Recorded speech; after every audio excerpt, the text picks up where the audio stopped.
Sa huling araw ng Hunyo, formal nang nanumpa ang mga nanalong opisyal nung nakaraang eleksyon. Nasa frontline na balitang iyan, si Laila Pangilinan.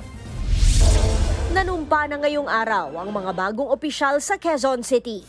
Kabilang si Mayor Joy Belmonte. Ito na ang ikatlo at huli niyang termino bilang alkalde ng lungsod.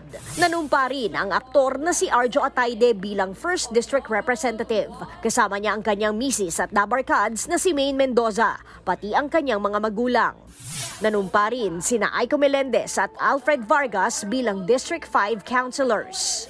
Nag-oath-taking din ngayong araw si San Juan City Mayor Francis Zamora para sa ikatlo at huli niyang termino.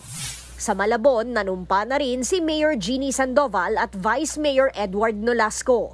Habang sa Ormoc City, nanumpa si Leyte 4th District Representative Richard Gomez. Kasabay niyang nanumpa ang kanyang misis na si Ormoc City Mayor Lucy Torres Gomez. Sa Baguio, nag-oath-taking na rin si Mayor Benjamin Magalong para sa kanyang ikatlo at huling termino. Nanumpa rin ang kanyang bise na si Faustino Olowan at iba pang nanalong opisyal. Formal na ring nanumpa bilang bagong gobernador ng Cebu si Pam Bariccuatro. Ang pinalitan niyang si Gwen Garcia. Hindi nagpakita sa huli niyang flag raising ceremony kaninang umaga. Nagbabalita mula sa Frontline, Laila Pangilinan, News 5.